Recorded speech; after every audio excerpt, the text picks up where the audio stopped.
Hello students, I welcome you to Rayat Shikshan Sanstha's Rayat Online School Education Project for Standard 11 Science conducted by Yashwantrao Chavan Institute of Science, Satara. Myself, Mrs. Ashwini Prasad Kulkarni, I am working as a junior college teacher in Yashwantrao Chavan Institute of Science, Satara, Department of Chemistry. Hello students, this is our second lecture of chapter number 9 from chemistry, that is elements of group 13, 14 and 15 under the ROSE project for standard 11 science. In last lecture, we have studied about the introductory part of elements of group 13, 14 and 15.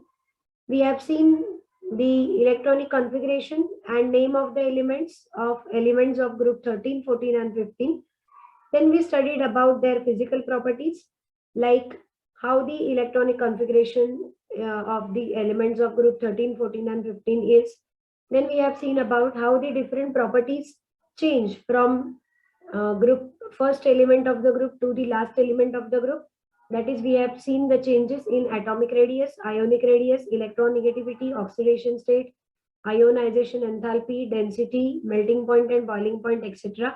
Later, we studied about the different chemical properties of the elements of group 13, 14 and 15. In that, we studied how the elements from different groups of 13, 14 and 15 react with the air. That too, they react with the oxygen and nitrogen.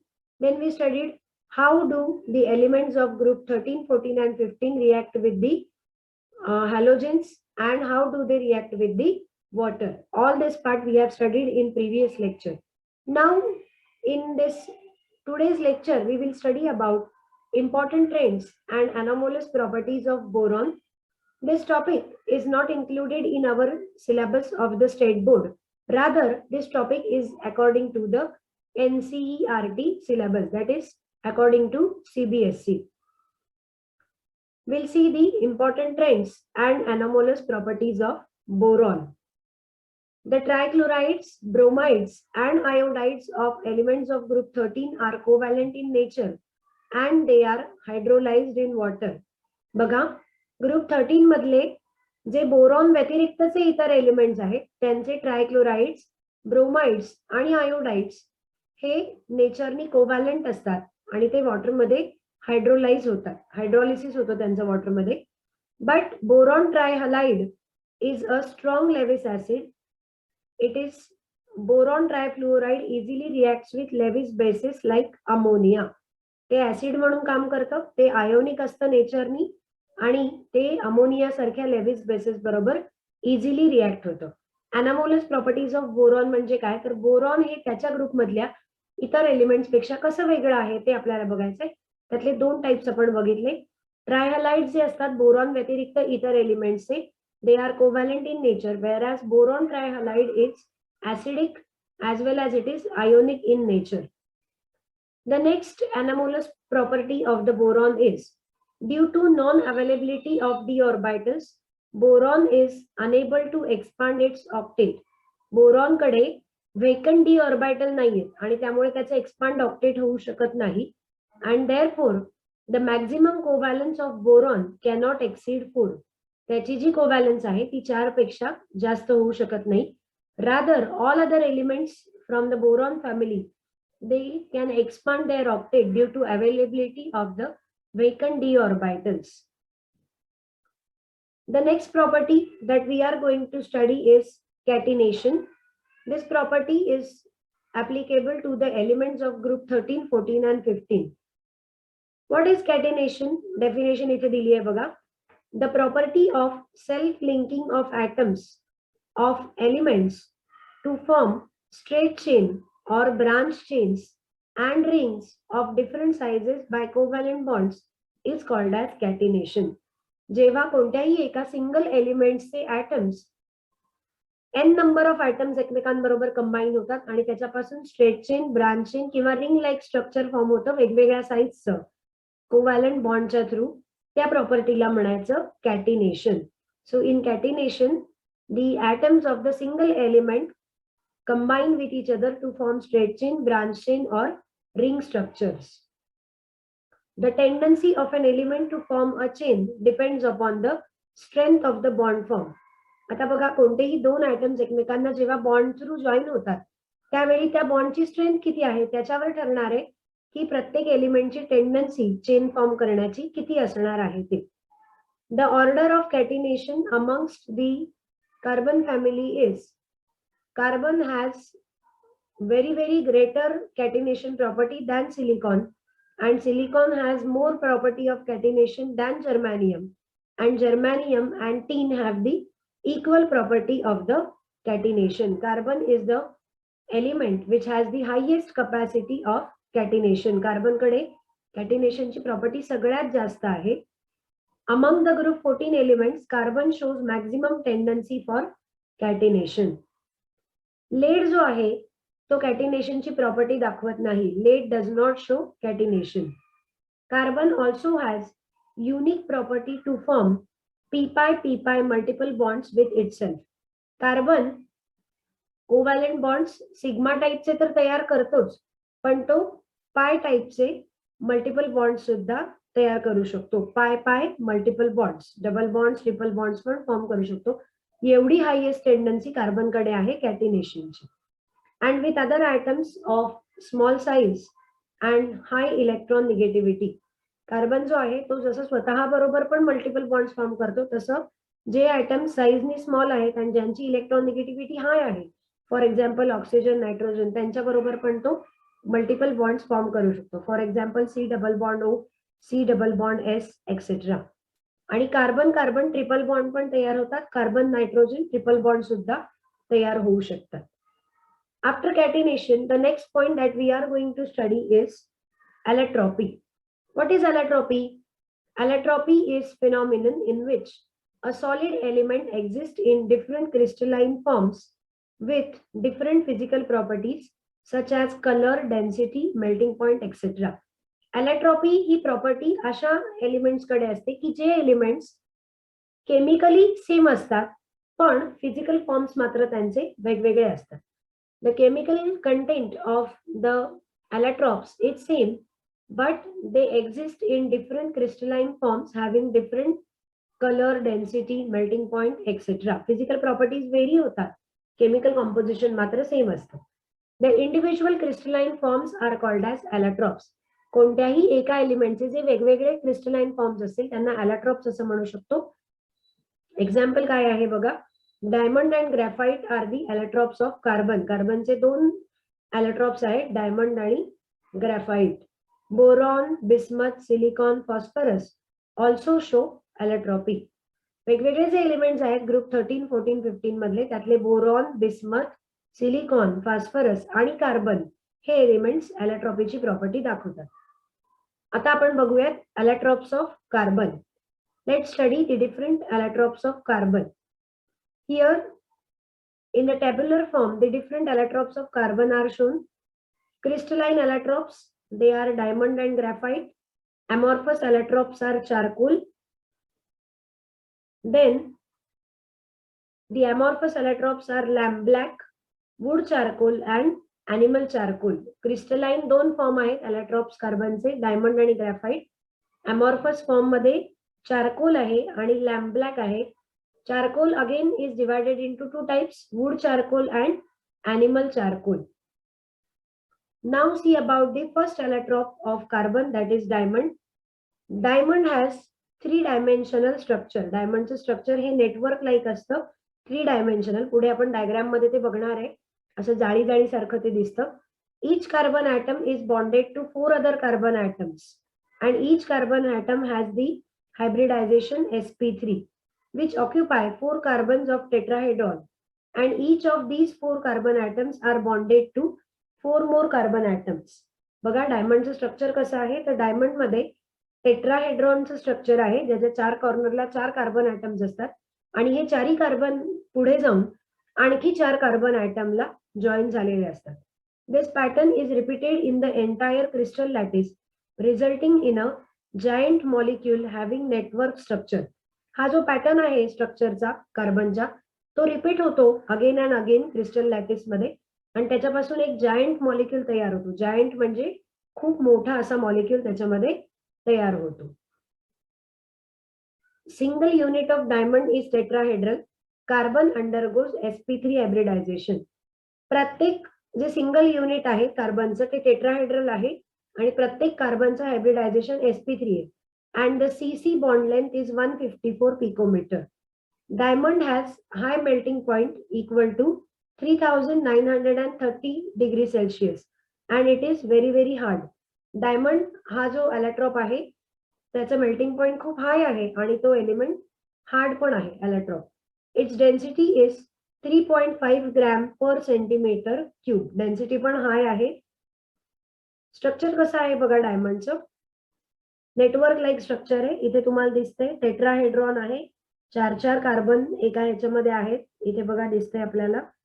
आणि ते पुन्हा 4 याला join झाले. Carbon carbon bond length किती आहे तर 154 picometre आहे. डायमंडच्या काही प्रॉपर्टीज आपण बघूयात. Diamond is bad conductor of electricity. Diamond electric current carry करू शकत नाही. It is the hardest substance on the अर्थ. अर्थवर प्रेझेंट असणाऱ्या वेगवेगळ्या सबस्टन्स मधलं डायमंड हे खूप हार्ड सबस्टन्स आहे. Uses of diamond. It is used as an abrasive for sharpening hard tools. जे हार्ड टूल्स असतात त्यांना शार्पन करण्यासाठी डायमंडचा यूज केला जातो. It is used in making dyes and in the manufacture of tungsten filaments for electric bulb. Electric bulb मध्ये आतमध्ये बघा छोट्या अशा बारीक तारा असतात पातळ अगदी, त्याला म्हणतात टंगस्टन फिलामेंट्स. त्याच्या मॅन्युफॅक्चर मध्ये आणि डाय तयार करण्यासाठी डायमंडचा यूज होतो. Another use of diamond is it is used for cutting glass, making bores and for rock drilling. Rock drilling म्हणजे मोठे मोठे जे दगड असतात त्यांना आतमध्ये खोदण्यासाठी बोअर तयार करतात जमिनीमध्ये, तुम्हाला माहितीये पाण्यासाठी, ते साठी. आणि ग्लासला कट करण्यासाठी डायमंडचा यूज केला जातो.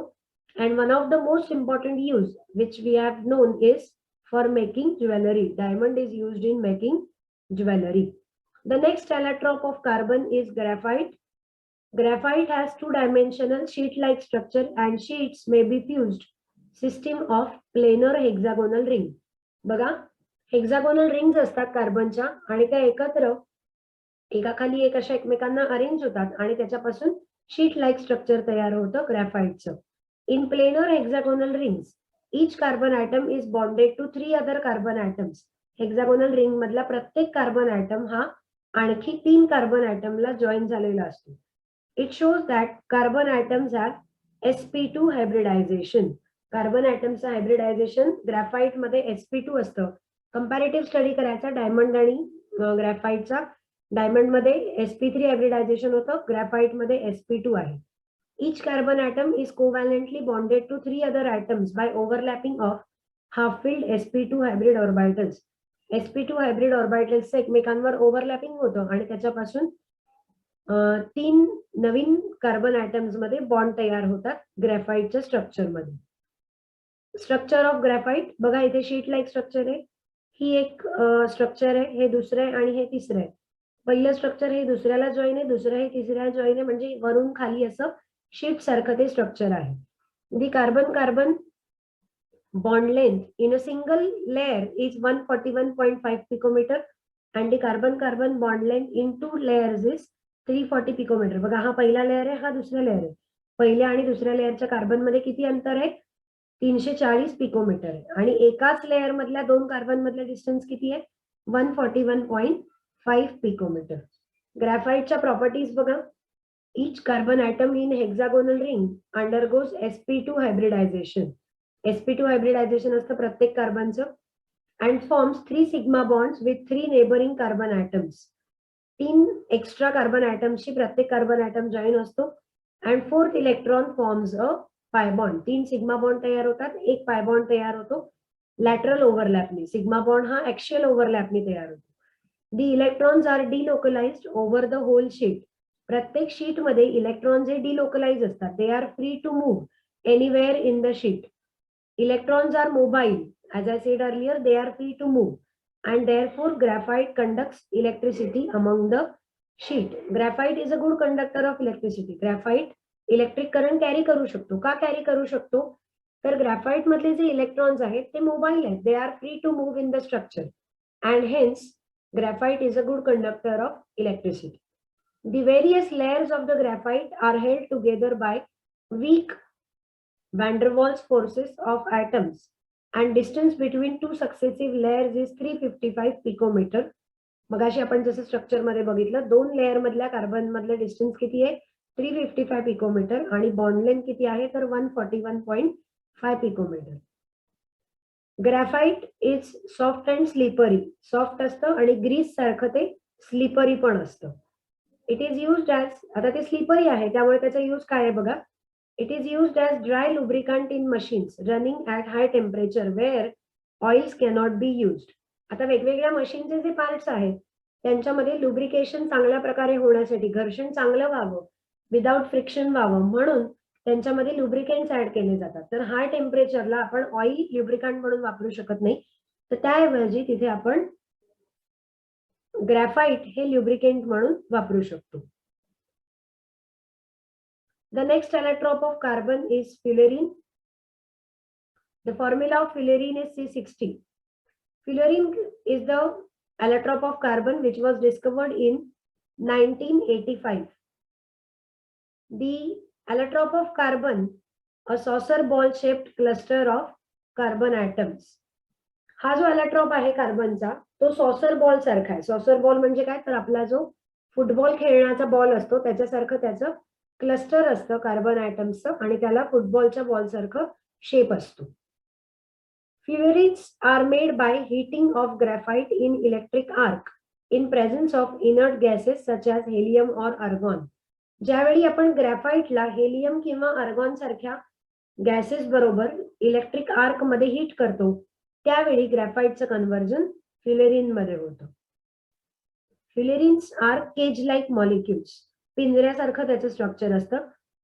अदर फ्युलेरिन्स पण आणखी आहेत. जो मेनली एक्झिस्ट होतो फ्युलेरिन, तो त्याचा मॉलिक्युलर फॉर्म्युला आहे C60. पण त्याच्या व्यतिरिक्त आणखी काही फ्युलेरिन्स आहेत ज्याचा फॉर्म्युला आहे C32, C50, C70 and C84. म्हणजे याच्यात 32 कार्बन आहेत, याच्यात 50 कार्बन आहेत, याच्यात 70 आणि याच्यात 84 कार्बन आहेत. आणि जनरल जो फ्युलेरिन आहे त्याच्यामध्ये एकूण 60 कार्बन असतात. त्याचा फॉर्म्युला आहे C60. स्ट्रक्चर कसं आहे बघा फ्युलेरिन्सचं. स्ट्रक्चर ऑफ फ्युलेरिन C60 बघा, सॉसर बॉल दिसतोय ना कसा आहे. आपल्या फुटबॉलच्या बॉल सारखा बॉल आहे आणि त्याच्या फुटबॉलच्या बॉलवर बघा अशी दोऱ्यानी हेक्सागोनल आकारात किंवा पेंटागोनल आकारात असं दोऱ्यानी शिवलेलं असतं आणि तो जो प्रत्येक कॉर्नर असेल तिथे काय असतील तर हे कार्बन ॲटम्स आहेत. This is the structure of fullerene C60. हा जो फ्युलेरिन C60 आहे यालाच बकमिन्स्टर फ्युलेरिन असं म्हणतात. याचा शेप कसा आहे तर फुटबॉल सारखा आहे, सॉसर बॉल सारखा. Fullerene C60 is also called as Buckminster Fullerene. Fullereneच्या प्रॉपर्टीज काय आहेत बघा. C60 molecule has a shape like saucer ball and it is called as Buckminster Fullerene or buckyball. त्याला buckyball असं सुद्धा म्हणतात. या फ्युलेरिन मध्ये एकूण 20 हेक्सागोनल रिंग असतात आणि 12 पेंटागोनल रिंग असतात. फ्युलेरिनचा जो सॉसर बॉल लाईक स्ट्रक्चर आहे त्याच्यामध्ये फक्त पेंटागॉन्स असतात का, नाही, तर हेक्सागॉन आणि पेंटागॉनचं कॉम्बिनेशन असतं. एकूण 20 हेक्सागोनल रिंग्स असतात आणि 12 पेंटागोनल रिंग्स असतात. These rings are fused. Fuse झालेले असतात, त्या एकमेकांना कंबाईन असतात. All the carbon atoms undergo sp2 hybridisation. प्रत्येक कार्बन ॲटम जो आहे फ्युलेरिन मधला त्याचं हायब्रिडायझेशन काय आहे तर sp2. And all the carbon atoms are equivalent in nature. Each carbon atom forms 3 sigma bonds with 3 other carbon atoms. प्रत्येक जो sp2 hybridized कार्बन आहे तो आणखी 3 कार्बन बरोबर अटॅच्ड होतो आणि त्याच्यापासून 3 सिग्मा बॉन्ड्स तयार होतात. Remaining electron at each carbon atom is delocalized in the molecular orbital. उरलेले जे इलेक्ट्रॉन असतील कार्बन मधले जे बॉन्डिंग मध्ये इन्व्हॉल्व नाहीयेत ते डिलोकलाइज्ड असतात. डिलोकलाइज म्हणजे they are not placed at one point, rather they are free to move in the overall structure. Hence they are called as delocalised. The ball shaped molecule has 60 vertices. त्याला एकूण points किती असतात तर 60 असतात. And each one is occupied by one carbon and it also contains both single and double bonds with bond distance 143.5 picometer and 138.3 picometer respectively. आता बघा हे जे सॉसर बॉल लाईक स्ट्रक्चर असतं त्याला एकूण 60 पॉइंट्स असतात आणि प्रत्येक पॉइंटवर एक एक कार्बन असतो आणि तो कार्बन ॲटम सिंगल आणि डबल बॉन्ड दोन्ही फॉर्म करू शकतो. जर सिंगल बॉन्ड असेल कार्बन कार्बन तर त्याची लेंथ असते 143 पिकोमीटर आणि जर डबल बॉन्ड असेल तर त्याची लेंथ असते 138.3 picometre. Fullerenes are soluble in organic solvents. Fullerene हे ऑर्गॅनिक सॉल्व्हंट मध्ये डिझॉल्व्ह होतात, जसं की इथेनॉल आहे, बेन्झीन आहे, कार्बन टेट्राक्लोराइड अशा ऑर्गॅनिक सॉल्व्हंट मध्ये ते डिझॉल्व्ह होतात. It reacts with alkali metals forming solids such as K3C60. जे अल्कली मेटल्स आहेत, अल्कली मेटल्स म्हणजे ग्रुप पहिला जो ग्रुप आहे पिरियडिक टेबल मधला त्याच्याशी रिॲक्ट होतात आणि K3C60 सारखं फॉर्म्युला असणारे सॉलिड्स त्याच्यापासून तयार होतात. These substances behave as superconductor below 18 kelvin. 18 kelvin पेक्षा कमी तापमानाला सुद्धा हे जे सॉलिड्स असतात जे फ्युलेरिन आणि अल्कली मेटल्सच्या कॉम्बिनेशनने तयार झालेले आहेत ते सुपर कंडक्टर म्हणजे they have the high capacity to carry the electric current. They behave as superconductor. Fullerenes have many nano technological application. त्याच्या नॅनो टेक्नॉलॉजीच्या फील्डमध्ये फ्युलेरिनचे अनेक ऍप्लिकेशन्स आहेत. The next element is the next allotrope of carbon is graphene. Isolated layer of graphite is called as graphene. मग अशी आपण structure बघितलं ग्रॅफाइटचं, असं शीट लाईक स्ट्रक्चर आहे, त्यातला एक एक लेअर जर आयसोलेट केला तर त्याला म्हणायचं graphene. Isolated layer of graphite is called as graphene. It is an example of planar fullerene sheet. एक सिंगल शीट आपण घेतली तर ती काय होईल, प्लेनर फ्युलेरिन शीट सारखी होईल. It has single planar sheet of sp2 bonded carbon atoms. Single planar sheet असतं ग्राफीनचं स्ट्रक्चर आणि त्यातला प्रत्येक कार्बन ॲटम हा sp2 हायब्रिडाइज्ड असतो. Those are densely packed in a honeycomb crystal lattice. आपलं हनीकोम जे आहे म्हणजे मधमाशांचं जे पोळं असतं त्याचं स्ट्रक्चर जसं आतून असेल त्या पद्धतीने ग्राफीनचं स्ट्रक्चर असतं. It is infinitely large aromatic molecule C540. एक खूप मोठा हा अरोमॅटिक मॉलिक्यूल आहे ज्याच्यामध्ये एकूण कार्बन किती असतात तर 540 असतात. ग्राफीन जो आहे त्याचं स्ट्रक्चर इथे दिसते बघा, हनीकोम स्ट्रक्चर आहे. हनीकोम स्ट्रक्चर म्हणजे आपल्याला जे मधमाशांचं पोळं दिसतं आतमध्ये छोटे छोटे हेक्सागोनल असे कप्पे कप्पे त्याच्यामध्ये आहेत आणि प्रत्येक व्हर्टायसेसला इथे आपल्याला दिसतंय तो कार्बन आहे. प्रत्येक कार्बन हा sp2 हायब्रिडाइज्ड आहे. पुढचा जो ॲलॅट्रॉप आहे कार्बनचा तो म्हणजे carbon nanotubes. Carbon nanotubes are cylindrical in shape. त्यांचा आकार कसा आहे तर सिलेंड्रिकल असतो, consisting of rolled up graphite sheets. ग्रॅफाइटच्या ज्या शीट आहेत त्यांना असं गोल रोल केलं तर त्याचा सिलेंड्रिकल शेप होईल. आपले जे पातळ पाईप असतात ना ते कसे दिसतात गोल असे सिलेंड्रिकल, तशा टाईपचा शेप असतो कार्बन नॅनोट्यूब्सना. ट्यूबच आहेत त्या पाईप सारख्या आतून पोकळ असतात. Nanotubes can be single walled or multi walled with diameter of 1 nanometer or more than 100 nanometer respectively. Single sheet जर फोल्ड केलं तर त्याच्यापासून सिंगल वॉल्ड नॅनोट्यूब होईल आणि अनेक शीट्स जर आपण एकावर एक ठेवल्या ग्रॅफाइटच्या आणि त्याला जर गोल असं रोल केलं तर ते रोल केल्यावर ज्या कार्बन नॅनोट्यूब्स तयार होतील त्याला म्हणायचं मल्टी वॉल्ड नॅनोट्यूब्स. सिंगल वॉल्ड नॅनोट्यूबची जी डायमीटर असते ती 1 नॅनोमीटर असते आणि मल्टी वॉल्ड ज्या नॅनोट्यूब्स असतात त्याची डायमीटर ही 100 पेक्षा जास्त असते.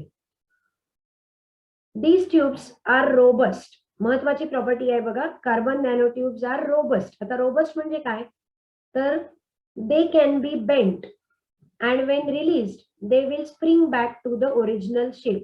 म्हणजे आपला जो साधा पाईप आहे त्याला असं आपण बेंड करून गोल करू शकत नाही बघा, ते रोबस्ट नसतात. पण या ज्या कार्बन नॅनोट्यूब्स आहेत या रोबस्ट आहेत, त्यांना आपण बेंड करू शकतो पाहिजे तेवढ्या अँगलला. त्याचा एक गोल करू शकतो, अर्ध गोल करू शकतो आणि जर आपण त्या सोडलं तर ते पुन्हा त्यांच्या ओरिजिनल शेपला येतील. These tubes have higher electrical and heat conductivities. या ज्या कार्बन नॅनोट्यूब्स आहेत यांच्याकडे हाय हीट आणि इलेक्ट्रिकल कंडक्टिव्हिटी असते. Carbon nanotubes have highest strength to weight ratio than any known material today. आजपर्यंत जे वेगवेगळे नॅनो मटेरियल्स आतापर्यंत शोध लागलेले आहेत त्यातले कार्बन नॅनोट्यूब्सचा स्ट्रेंथ टू वेट रेशो हा अतिशय हायेस्ट असतो आणि त्यामुळे त्यांची स्ट्रेंथ खूप जास्त असते. युजेस काय आहेत बघा कार्बन नॅनोट्यूबचे. NASA, that is the research institute about astronomy in America is using these nanotubes to build lightweight spacecraft by combining with other materials. Carbon नॅनोट्यूब्सला इतर मटेरियल बरोबर कंबाईन करून नासा तर्फे स्पेसक्राफ्ट बनवले जातात. तर कार्बन नॅनोट्यूबचा यूज कसा होतो? स्पेसक्राफ्ट बनवण्यामध्ये. कार्बन नॅनोट्यूब्सचं स्ट्रक्चर कसं आहे बघा, इथे दिसतंय तुम्हाला. हे ग्रॅफाइटचं शीट आहे, असं सरळ शीट होतं आणि त्याला असं फोल्ड केलं आणि मग त्याचं असं स्ट्रक्चर झालं. ते आहे सिंगल वॉल्ड कार्बन नॅनोट्यूब्स. हे आहेत सिंगल वॉल्ड कार्बन नॅनोट्यूब्स. आणि आता बघा मल्टी वॉल्ड नॅनोट्यूब्स. अनेक वॉल आहेत, एकावर एक 2-3 लेअर ठेवलेले आहेत आणि मग त्याला फोल्ड केलं, रोल अप केलेलं आहे, त्यामुळे त्याच्यापासून तयार झालेले आहेत. त्या म्हणजे मल्टी वॉल्ड नॅनोट्यूब्स. इथे बघा एकच लेअर आहे आणि इथे अनेक लेयर्स आहेत. So this is the structure of carbon nanotubes. इथे पण दाखवल्यात बघा, SWNT, DWNT and MWNT. SWNT म्हणजे सिंगल वॉल्ड नॅनोट्यूब्स, DWNT म्हणजे double walled nanotubes and MWNT means multi walled nanotubes. Carbon nanotubes आपण बघितले. आतापर्यंत आपण ॲलोट्रॉप्स ऑफ फॉस्फरस कार्बन बघितलेले होते. त्याच्यामध्ये आपण पहिल्यांदा बघितलं डायमंड, नंतर ग्रॅफाइट, त्याच्यानंतर फिलेरिन आपण बघितला. त्या सगळ्याच्या त्याच्या सगळ्याच्या आपण प्रॉपर्टीज बघितल्या, त्याचं स्ट्रक्चर कसं आहे बघितलेलं आहे. त्यानंतर आपण बघितलं ग्रॅफिन आणि कार्बन नॅनोट्यूब्स. हे 2 वेगळे आपण ॲलोट्रॉप्स आपण बघितले. आता बघूयात ॲलोट्रॉप्स ऑफ फॉस्फरस. फॉस्फरसचे ॲलोट्रॉप्स एलिमेंट्स ऑफ ग्रुप 13, 14 and 15 मध्ये बोरॉन, कार्बन, फॉस्फरस असे, सिलिका असे वेगवेगळे एलिमेंट्स ॲलोट्रॉपी दाखवतात. त्याच्यामध्ये नेक्स्ट एलिमेंट आहे फॉस्फरस, ज्याचे ॲलोट्रॉप्स आपण स्टडी करणार आहे. Allotropes of phosphorus. Phosphorus is found in many different allotropic forms. Among them red and white allotropes are important. Phosphorus जे आहे ते अनेक ॲलोट्रॉपिक फॉर्म मध्ये आपल्याला आढळून येतं. त्यातले 2 महत्वाचे ॲलोट्रॉप्स आहेत, ते म्हणजे रेड अँड व्हाईट ॲलोट्रॉप, लाल आणि पांढरा फॉस्फरस. पहिले आपण बघूयात red phosphorus. Red phosphorus consist of chains of P4 tetrahedral units linked वाया कोव्हॅलंट बॉन्ड्स. जो लाल रंगाचा फॉस्फरस असतो त्याच्यामध्ये P4 म्हणजे एकूण 4 फॉस्फरस एकत्र येऊन जे टेट्राहेड्रल स्ट्रक्चर तयार झालेलं असतं. असे अनेक टेट्राहेड्रल स्ट्रक्चर एकमेकांना कोव्हॅलंट बॉन्डनी जॉईन होतात आणि चेन लाईक स्ट्रक्चर तयार होतं. त्या फॉस्फरसचा रंग लाल असतो म्हणून त्याला म्हणतात red phosphorus. It is polymeric in nature. Polymeric का? तर अनेक P4 टेट्राहेड्रल युनिट्स एकत्र येतात, चेन फॉर्म होते, म्हणून त्याला पॉलिमर असं म्हटलं जातं. It is stable and less reactive. Red phosphorus कसा आहे तर तो स्टेबल आहे आणि त्याची रिॲक्टिव्हिटी अतिशय कमी आहे. त्याला वास नाहीये आणि त्याला ग्रे कलरचं लस्टर असतं. वास नाही म्हणजेच it is odourless and it has iron grey lustre. लोखंड जसं दिसतं ग्रेइश कलरचं चकाकी त्याला असते, तशा पद्धतीने रेड फॉस्फरसला iron grey, reddish grey lustre असतं. Red phosphorus is insoluble in water and it is non poisonous. Red phosphorus पाण्यामध्ये सहजासहजी विरघळत नाही आणि तो विषारी नाहीये, नॉन पॉयझनस आहे. It does not glow in dark. अंधारामध्ये काही एलिमेंट्स चमकतात, जसं की रेडियम तुम्हाला माहिती आहे, पण हा जो रेड फॉस्फरस आहे हा अंधारामध्ये चमकत नाही. It does not glow in dark. The second allotrope of phosphorus is white or yellow phosphorus. White phosphorus consists of discrete tetrahedral P4 molecules. White phosphorus जो आहे त्याच्यामध्ये एक एक सिंगल टेट्राहेड्रल युनिट असतं फॉस्फरसचं. The P-P-P bond angle is 60 degree. टेट्राहेड्रॉनच्या चारी कॉर्नरला 4 phosphorus असतात आणि प्रत्येकामधला bond angle 60 degree असतो. हा जो फॉस्फरस आहे व्हाईट किंवा येलो फॉस्फरस, तो लेस स्टेबल असतो आणि मोर रिॲक्टिव्ह असतो. रेड फॉस्फरसच्या प्रॉपर्टीज या व्हाईट फॉस्फरसच्या प्रॉपर्टीजच्या एक्झॅक्टली अपोजिट आहेत बघा. Red phosphorus is more stable and less reactive, whereas white phosphorus is less stable and more reactive. It is translucent, white, waxy, solid. Translucent असतं. ट्रान्सलुसंट म्हणजे काय तर ट्रान्सपरंट आणि नॉन ट्रान्सपरंटच्या एक्झॅक्टली मिडल ट्रान्सल्युसंट म्हणजे पूर्ण ट्रान्सपरंट पण नाही आणि पूर्णपणे ओपेक पण नाही, त्याच्या मधली त्याची प्रॉपर्टी असते. It is white waxy solid. It glows in dark, that is chemiluminescence. कोणताही एलिमेंट जर अंधारामध्ये चमकत असेल तर त्याला केमिल्युमिनेसन्स असं म्हणतात. तर हा जो येलो फॉस्फरस आहे हा अंधारामध्ये चमकतो, त्याच्यामधून प्रकाश बाहेर टाकला जातो, त्याला म्हणायचं chemiluminescence. It is insoluble in water, तो पाण्यामध्ये विरघळत नाही. But it dissolves in boiling NaOH solution. NaOH सोल्युशनला जर आपण खूप हीट केलं तर त्याच्यामध्ये मात्र तो डिझॉल्व्ह होतो. And white phosphorus is poisonous. White phosphorus किंवा येलो फॉस्फरस पण त्याला म्हणतात. तो कसा आहे? पॉयझनस आहे, विषारी आहे. रेड फॉस्फरस हा पॉयझनस नाही, whereas the white or yellow phosphorus is poisonous.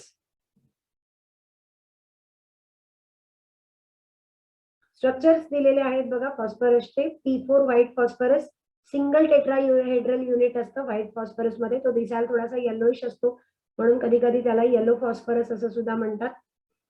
हे आहे टेट्राहेड्रल P4 युनिट जेव्हा एकमेकांना जॉईन होतात, लिंक होतात आणि चेन फॉर्म होते त्यावेळी तयार होणारा रेड फॉस्फरस आहे.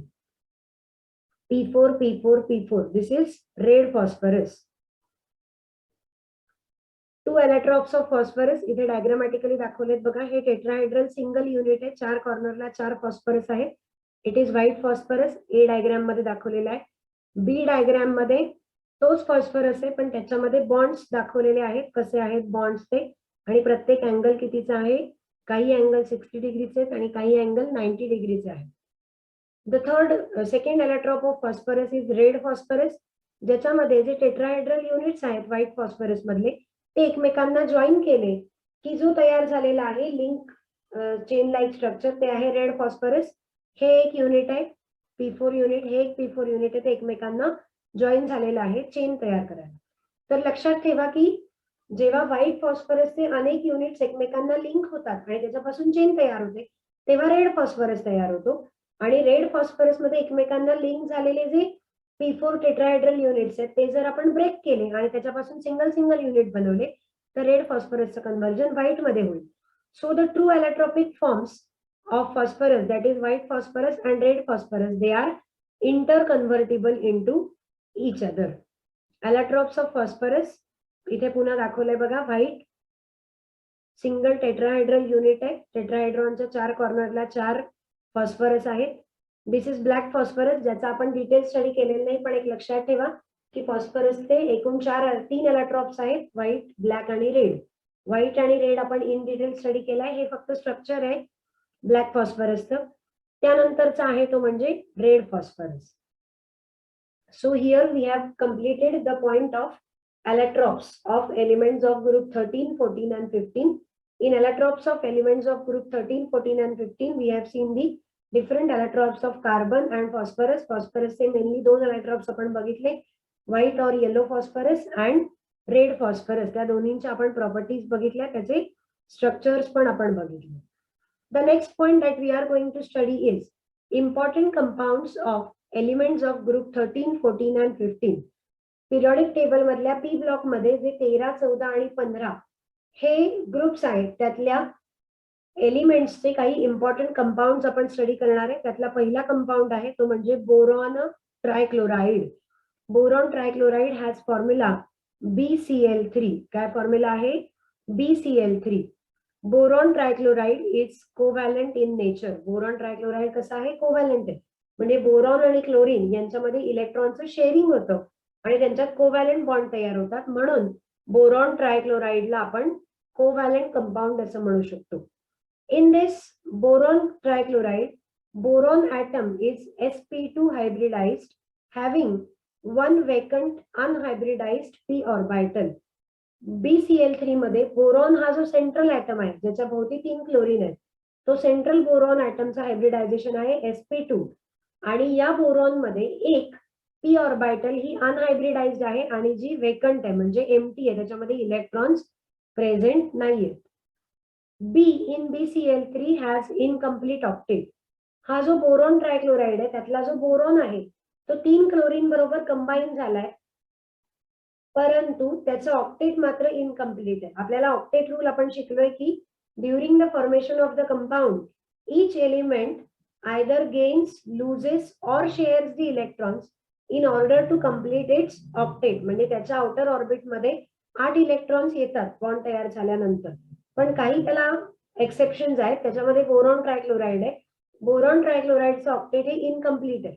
BCl3 मध्ये जरी बोरॉन हा 3 क्लोरीनला अटॅच असला तरी सुद्धा त्याच्या आउटर ऑर्बिट मध्ये 8 इलेक्ट्रॉन्स नसतात. So we can say that boron in BCl3 has incomplete octet. It is non-polar trigonal planar molecule. हा नॉन-पोलर आहे, पोलर नाहीये. आणि त्याची जॉमेट्री कशी आहे? ट्रायगोनल प्लेनर आहे. सिंगल जो आपला ट्रायंगल असतो त्याच्या एकेका कॉर्नरला एक क्लोरीन असतो आणि सेंटरला बोरॉन असतो, म्हणून त्याची जॉमेट्री कशी आहे? ट्रायगोनल प्लेनर आहे. इथे स्ट्रक्चर दिलंय बघा. BCl3 सेंटरला बोरॉन आहे आणि त्याच्या बाजूला हे 3 क्लोरीन ऍटम्स आहेत. जर 3 क्लोरीन ऍटम्स एकमेकांना जोडले, इथे एक उभी रेष काढली, इकडे एक तिरकी रेष आणि इकडे एक तिरकी रेष, तर आपला साधा असा त्रिकोण तयार होईल बघा. तो त्रिकोण होतो म्हणूनच त्याची जॉमेट्री कशी आहे तर ट्रायगोनल प्लेनर आहे. इथे पण डायग्राम दाखवले बघा. BCl3 चे स्ट्रक्चर आहे. इथे बघा, हे जर 3 कॉर्नरचे 3 बोरॉन आपण जॉईन केले तर ते स्ट्रक्चर कसं होईल? ट्रायंग्युलर होणार आहे. So here we have seen the first important compound of element of group 13, boron. बोरॉनचा आपण एक एलिमेंट, बोरॉन या एलिमेंटचा आपण एक इम्पॉर्टंट कंपाऊंड बघितलं, बोरॉन ट्रायक्लोराइड.